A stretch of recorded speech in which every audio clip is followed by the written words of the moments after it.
If you're not going to make it out alive, why would you limit what you can do while you're here?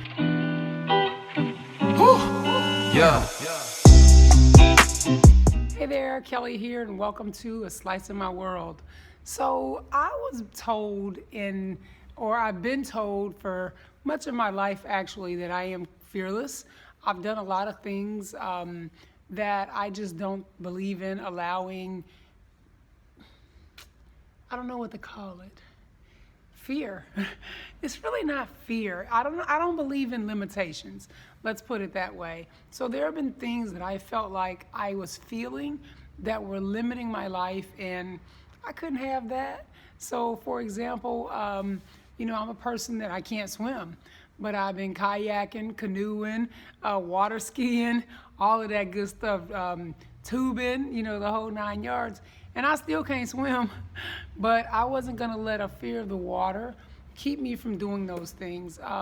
And so for me, if I felt like it was limiting my life, then I had to take the limits off of that. And it really wasn't about being fearless, because I guess the one thing that I've realized early on, I don't know how many of you guys know this. I don't know how many of you guys have followed me long enough to hear me, have heard me say on multiple occasions that I grew up inner city Chicago.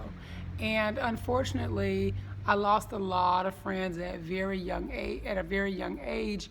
And I recognized that life is fleeting.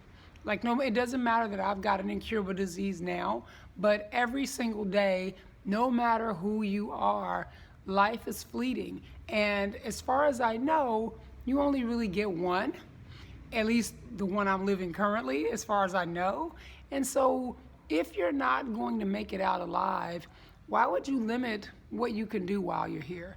And that has kind of been what my philosophy, if you will, on life has been. So I often tell people that I never had a bucket list. I have a fuck it list, because if I could figure out how to do it, fuck it, we gonna do it. So some of y'all offended by my language, you'll get over it. We grown, we big people here. But anyway, so I really won't say that I'm fearless, because there is fear in a lot of the things that I do. And I just kind of give homage, if you will, to that fear. I acknowledge it. I know that it's there to try to keep me safe. But, you have to assess risk versus benefit. And I do that every day now with my body.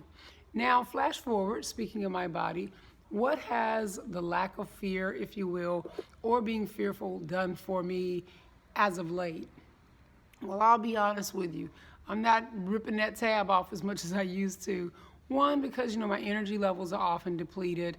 I can't be adventurous in my eating much anymore, because my digestive is all crazy and all of these things. But for me, it's also limited the number of commitments that I would make. So it's weird that I would climb a mountain because I was afraid of heights, or like I said, hop on a water ski because I was afraid of the water. But I will not commit to dinner now. How weird is that?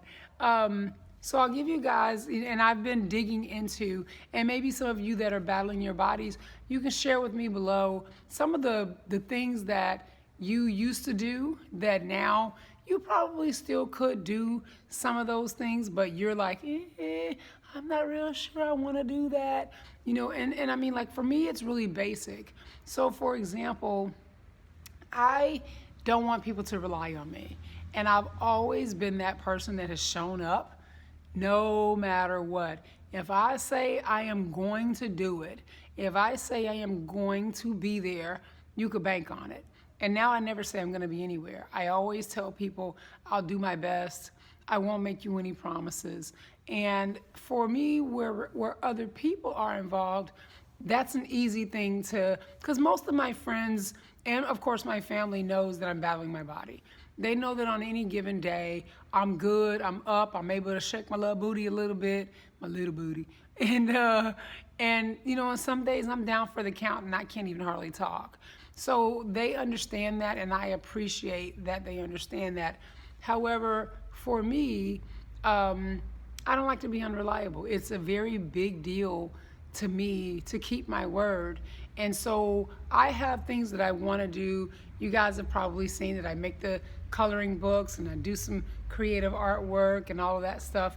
And I could have gatherings, excuse me, that I was wanting to host some virtual, everybody's doing Zoom and all this stuff, and I wanted to host some virtual gatherings, and I was afraid to do it.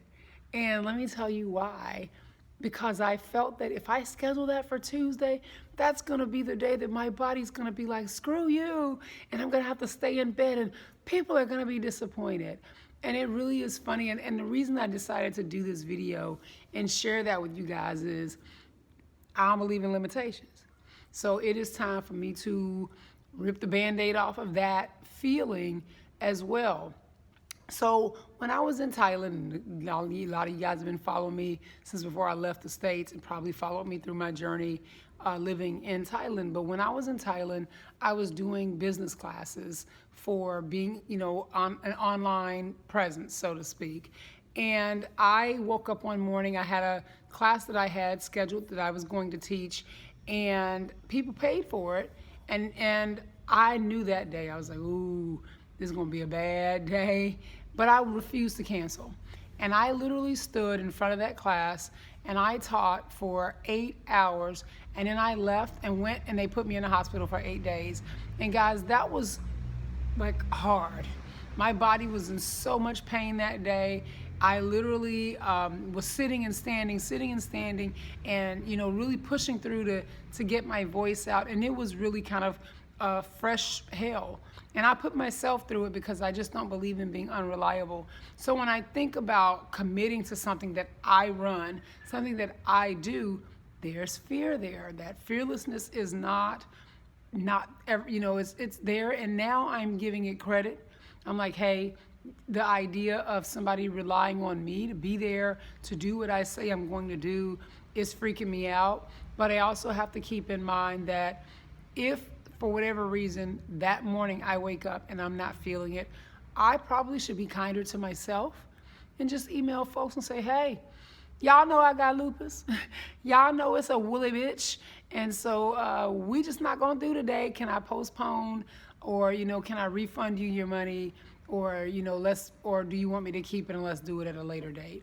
So I told y'all all of this to also say to you, if you are allowing lupus to keep you from doing things that you enjoy, you're building yourself a worse prison than if you just went out there and took the chance and did it. So you guys stay tuned.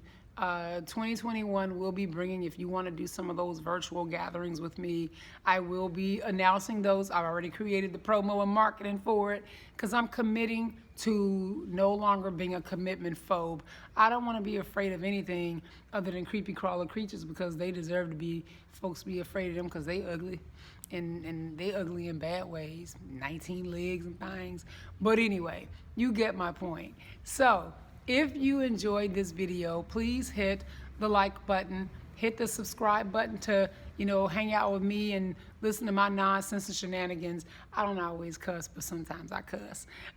So if you offended by that, you might not want to hit the subscribe button, but you should hit the share button because everybody ain't approved like you. I'm kidding. Them just jokes. But anyway, hit the like, the share, the subscribe. And if you want to support my channel in other ways, check out the links below. You can join the Joyfully Colorful Coloring Club. And you can also check out some of my arty farty stuff on my website, joyfullycolorful.com. Thanks guys for watching, and I will see you in the next one. Ciao.